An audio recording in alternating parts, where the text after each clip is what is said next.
Good morning, student. Today I start dimension analysis.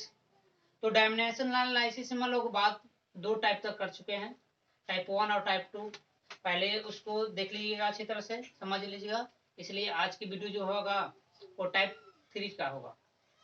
तो आप type 3 को कवर करते समय टाइप 2 और टाइप 1 को भी कवर कर लीजिए साथ में। तो हम लोग सीखेंगे इसमें टाइप 3 में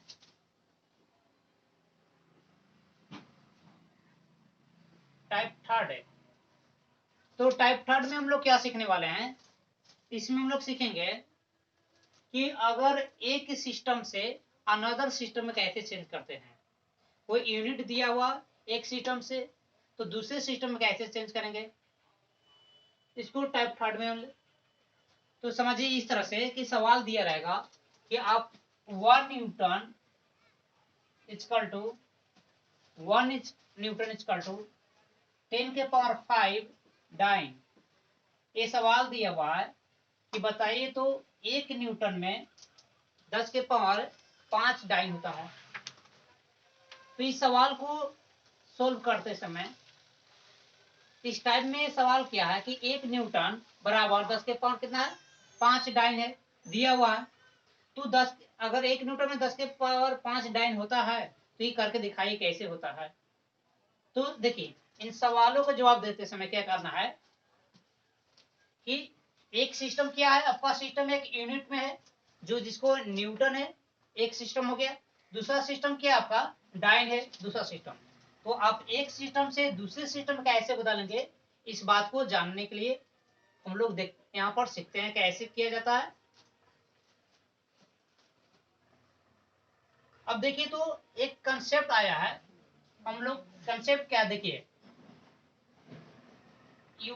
N1 U1 ये बराबर होते हैं N2 और U2। ये कंसेप्ट को ध्यान रखना होगा। देखिए क्या होता है, N1 U1 बराबर N2 U2 होता है, कंसेप्ट है।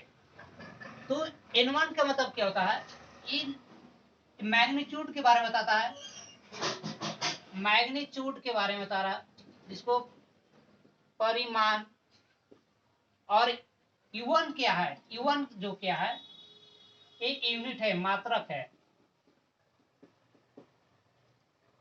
U1 क्या है, मात्रक है। उसी प्रकार से N2 क्या हो गया, ये दूसरी राशि का क्या हो गया, मैग्नीट्यूड हो गया। और U2 क्या हो गया, ये भी यूनिट हो गया दूसरे राशि का। ये पहले राशि का, पहले सिस्टम में जो दिया गया था उस राशि का क्या है, ये N1 क्या है, मैग्नीट्यूड है, और U1 क्या है, यूनिट है। N2 क्या है, ये भी एक तरह का दूसरी राशि का मैग्नीट्यूड है, और U2 क्या है, यूनिट है। ठीक है। तो हम लोग इसमें सवाल में हम लोग U2 को मान N2 का मान निकालने के लिए फॉर्मूला बनाएंगे। तो N1 U1 अपॉन E2, ये आपका फार्मूला तैयार हो गया। क्या हो गया, ये फार्मूला N2 का फार्मूला कैसे हुआ, तो N1 U1 बटा E2। अब देखिए सवाल क्या दिया है कि 1 न्यूटन बराबर 10 के पावर 5 डाइन दिया हुआ सवाल में। हम इसको तो देखिए यहाँ पर 1 n का मतलब क्या हुआ कि आपका U1 जो है आपका n है, और N1 जो है 1 है। यहाँ आप देखिए 10 के पावर 5 डाइन जो है, तो देखिए 10 के पावर 5 का मतलब क्या हुआ, ए आपका N2 है और डाइन जो है E2 है। तो हमको सवाल में निकालना रहता है N2 का मान। इस सवाल में आपको हमेशा निकालने के लिए कि N2 का मान कितना होगा। ये तो हम लोग इस सवाल में दिया हुआ था, ये तो दिया हुआ वैल्यू, बट कैसे आया है वैल्यू हम लोग ये सीखना है। ये तो अभी सवाल में दिया हुआ वैल्यू, बट कैसे आया है वैल्यू ये हम लोग को सीखना है। मतलब N2 का मान निकालना है। ठीक है। तो N2 का मान निकालने के लिए हम लोग क्या करेंगे, फर्स्ट में अब देखिए हम लोग निकालने के लिए सीख रहे हैं कैसे N2 का मान निकालते हैं। तो क्या करना है, इस फार्मूला पर बैठाएंगे। यहां से देखिए N2 निकालना है, तो इस फार्मूला पर N2 का फार्मूला बैठाएंगे। तो आपका देखिए तो N1 का वैल्यू कितना दिया, 1 दिया, N1 का वैल्यू 1 कर दिए। आपका UN जो है, UN क्या है, न्यूटन है। तो न्यूटन यहाँ लिख देते हैं अपॉन, देखिए तो आपका तो N2 निकालना था, तो आपका U2 का वैल्यू क्या है, तो डाइन है, लिख दिए। अब देखिए क्या करना है, अब दोनों का बीमा लिखना है, दोनों राशि का बीमा लिखना है। अब जानते हैं कि न्यूटन जो है, न्यूटन का अगर बीमा लिखिएगा तो एक बल का ऐसा ही मतलब न्यूटन का जिसका बीमा जो होता है तो MLT-2 होता है, एन का बीमा, ये एन का क्या है, बीमा है। और डाइन भी क्या है, बल का सीजीएस मात्रक है, डाइन भी क्या है, बल का सीजीएस मात्रक है, इसलिए इसका अगर बीमा भी लिखिएगा डाइन का बीमा तो क्या होगा, डाइन का भी बीमा होगा MLT-2। चलिए डाइन का बीमा भी सेम होगा। अब दोनों का बीमा यहाँ पर पुट करते हैं 1। अब देखिए एन का बीमा लिख रहे हैं तो पहला सिस्टम, इसलिए यहाँ पर 1 M1 L1 और T के -2 1 कर दिए। अपॉन डाइन क्या है, दूसरा सिस्टम है, इसलिए जो डाइन का जो बीमा होगा वो पहले लिख लेते हैं, तो M2 L2 T के पावर -2, ये यहाँ पर क्या लिख दिए, बीमा दोनों का लिख दिए, बीमा लिख दिए दोनों का। अब देखिए तो अब बीमा का मतलब क्या हो रहा है, अब क्या समझते हैं, मतलब यहाँ पर समझाइए कि एम क्या होता है, तो किसी वस्तु का M1 क्या है, तो केजी में लेते हैं, M1 का क्या द्रव्यमान है, द्रव्यमान को हम लोग M1 में केजी में लेते हैं। L1 क्या है, ये लंबाई है, लंबाई जिसको मीटर में लेंगे। और T1 क्या है, ये समय या समय को सेकंड में लेंगे। चलिए, और यहाँ पर M2 क्या है, M2 क्या है, तो M2 क्या है कि ग्राम में लेंगे, द्रव्यमान को ग्राम में लेना है। L2 क्या है, L2 क्या है, तो लंबाई है, लंबाई को हम लोग सेंटीमीटर में लेंगे। और T2 क्या है, T2 क्या समय है और समय को सेकंड में रखना है। ये चीज को, क्योंकि यहाँ पर आप दो तरह का यूनिट देख रहे हैं, ऊपर का यूनिट है कि एमएस के सिस्टम का आधार पर रखा गया है, और यहाँ पर सीजीएस के सिस्टम का आधार पर रखा गया है। ये ऊपर में M1 जो है कि एमएस का मतलब किलोग्राम मीटर सेकेंड, यहाँ पर सेंटी और ग्राम और क्या होगा, सेकेंड होगा।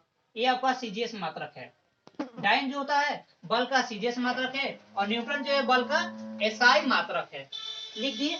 अब दोनों का वैल्यू यहाँ पुट कर रहे हैं कि M1 का वैल्यू क्या होगा, तो देखिएगा, तो M1 M2 से भाग करके देख लेते हैं, L1 L2 से भाग दे देंगे, इसके बाद -T2 के पावर -2 T2 में भाग दे देंगे, ये दोनों में क्या कर देंगे, भाग दे देंगे। तो भाग देंगे तो क्या मिलेगा, तो देखिएगा, अब देखिए तो M1 का वैल्यू हम लोग M1 का वैल्यू यहाँ रखते, यहाँ से लेते हैं, तो केजी में लेना, तो केजी रखते हैं केजी, और M2 का वैल्यू ग्राम रखते हैं। अब देखिए यहाँ पर L1 का वैल्यू मीटर में है तो मीटर रखते हैं, और ये मीटर में हो गया, और L2 का वैल्यू जो होगा वो क्या होगा, सेंटीमीटर। अब देखिए T1 का वैल्यू सेकेंड में है और T2 का वैल्यू सेकेंड में, ये पावर -2 था ऊपर दे दिए, देखिए second second cancel, power cancel हो गया।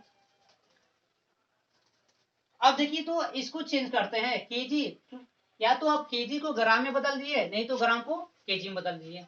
आपके पास दो ऑप्शन है, आप तो केजी को ग्राम में बदलिए, नहीं तो ग्राम को केजी में बदलिए। तो अगर ग्राम में बदलिएगा तो 1000 ग्राम बराबर 1 केजी होता है, आप जानते हैं वी नो डैट से, ये ग्राम में रहेगा।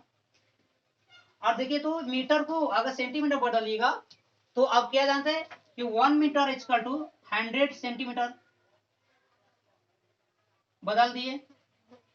अब देखिए ग्राम ग्राम कैंसिल और सेंटीमीटर सेंटीमीटर कैंसिल हो गया, तो कितना बचा होगा, यहाँ पर देखिए 10 के मतलब कि 1000 इधर मल्टीप्लाई कितना हुआ 100 से, तो 10 के पावर 5 हो जाएगा। देखिए यहाँ पर 3 0, यहाँ पर 2 0, तो टोटल 5 0 होगा, तो मतलब कि 10 के पावर 5।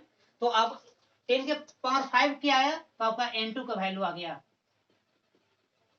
10 के पावर 5 क्या आ गया, आपका N2 वैल्यू आया। तो इस तरह से हम लोग बनाते हैं कि कैसे एक सिस्टम से दूसरे सिस्टम में बदलते हैं। तो इस तरह से हम लोग बदलते हैं। फिर से हम रिवाइज करवा देते हैं। टाइप थर्ड में हम लोग को इस तरह का सवाल आएगा कि एक सिस्टम को दूसरे सिस्टम में कैसे बदलें। जैसे कि सवाल के रूप में दिया 1 न्यूटन बराबर 10 के पावर 5 डाइन होता है। हम लोग जानते हैं ये फॉर्मूला होता है, बट कैसे होता है इन सारी चीज के बारे में सीखना है। तो देखिएगा एक फॉर्मूला ड्राइव किया गया है कि N1 E1 बराबर N2 E2 दिया हुआ है। N1 क्या है, तो किसी भी राशि का मैग्नीट्यूड दिया हुआ है, और E1 क्या है, उसका मात्रक है, यूनिट दिया हुआ है। N2 क्या है, दूसरी राशि का मैग्नीट्यूड है, और E2 क्या है, यूनिट है। अब देखिए तो हमको सवाल में N2 का वैल्यू निकालना है। सवाल में किसका वैल्यू निकालना होता है, N2 का निकालना अगर है कि 10 के पावर 5 कैसे आया है इन सारी चीज को, तो फार्मूला N2 बराबर क्या होगा, N1 E1 में भाग देंगे U2 से। N1 क्या है, तो N1 क्या है, तो देखिए N1 के बारे में लिख रहे हैं कि N1 है क्या, तो देखिए E1 का वैल्यू N है और N1 का वैल्यू 1 है। 10 के पावर 5 डाइन जो दिया है, इसमें हम लोग कैसे मेजर करते हैं, तो 10 के पावर 5 N2 का वैल्यू है और डाइन क्या है, E2 का वैल्यू। बट ये N2 का वैल्यू तो हमको निकालना है, ये वैल्यू हमको निकाल के दिखाना है कि 10 के पावर 5 होता है कि नहीं। अब देखिए हम फॉर्मूला के आधार पर रख रहे हैं, N2 निकाल रहे हैं। N2 निकालने के लिए E1 तो 1 है, सॉरी N1 1 है और E1 क्या है, N है, रख दिए। E2 क्या है, डाइन है, रख दिए। अब देखिए तो दोनों का बीमा लिख देना है। यहाँ पर क्या करना है, दोनों राशि का बीमा लिख लेंगे। तो न्यूटन क्या है, न्यूटन है क्या, तो एक क्या है, बल का एसआई मात्रक है। बल का क्या है, एसआई मात्रक है। तो बल की जो बीमा होगा वो न्यूटन की बीमा होगी। तो बल की बीमा क्या होगा, देखिए बल की बीमा अगर न्यूटन में है तो MLT-2 होता है बल की बीमा। फिर इसके उसी प्रकार से डाइन का बीमा लिख लेंगे। तो डाइन का बीमा क्या होता है, MLT-2, क्योंकि डाइन जो है बल की सीजीएस मात्रक है। बल की सीजीएस मात्रक डाइन होता है, लिख दिए। अब देखिए पहली सिस्टम के लिए हम 1 लगा दिए सब में, देखिए M1 L1 T1-2 दिए हैं। दूसरे सिस्टम के लिए हम 2 लगा दिए, M2 L2 और T2-2 कर दिए। अब क्या होगा कि M1 है आखिर क्या, तो सिस्टम का केजी में लेते हैं M1 को, L1 क्या है, मीटर में लेते हैं, और T1 को सेकंड में लेते हैं, क्योंकि MKS पद्धति सिस्टम के आधार पर चलता है, और CGS पद्धति के आधार पर M2 क्या है, ग्राम होगा, L2 क्या सेंटीमीटर, और T2 क्या सेकंड होगा, रख दिए। अब देखिए M1 में M2 से भाग दे दिए, L1 में L2 से भाग दे दिए, और T1 में T2 से भाग दे दिए। भाग देने पर क्या होगा कि अब देखिए M1 की जगह पर केजी रख दिए और M2 की जगह पर ग्राम रख दिए, L1 की जगह पर मीटर रख दिए और L2 की जगह पर सेंटीमीटर रख दिए, और T1 की जगह पर सेकंड और T2 की जगह पर सेकंड। सेकंड कैंसिल हो गया, बचेगा केजी और ग्राम, मीटर और सेंटीमीटर। अब हम क्या कि एक यूनिट को दूसरी यूनिट में चेंज कर दिए, जैसे कि केजी को ग्राम में बदलेंगे तो 1000 ग्राम बराबर 1 केजी होता है। तो यहाँ पर 1000 ग्राम केजी में कर दी, ग्राम केजी को ग्राम में कर दिए और मीटर को सेंटीमीटर कर दिए। यहाँ से देखिए ग्राम ग्राम कैंसिल और सेंटीमीटर सेंटीमीटर कैंसिल हो गया। अब देखिए तो यहाँ पर कितना होगा कि मतलब 1000 यहाँ पर 100 होगा, 1000 100 का मल्टीप्लाई करेंगे तो 1 के पावर 5 चला जाए, सॉरी 10 के पावर कितना होगा 5, क्योंकि 1 के ऊपर 1 में कितना हो जाएगा, यहाँ पर 3 जीरो, यहाँ पर 2 जीरो, टोटल 5 जीरो होगा। तो 5 जीरो का मतलब क्या होगा, 10 के पावर 5 होगा। तो N2 का वैल्यू 10 के पावर 5 हो गया। इस तरह से हम लोग एक सिस्टम से दूसरे सिस्टम में बदलते हैं। तो आपको अच्छी लगा होगा वीडियो, तो इसको ज्यादा से ज्यादा शेयर कीजिए, लाइक्स कीजिए, कमेंट्स कीजिए और सब्सक्राइब कर दीजिए। Thank you.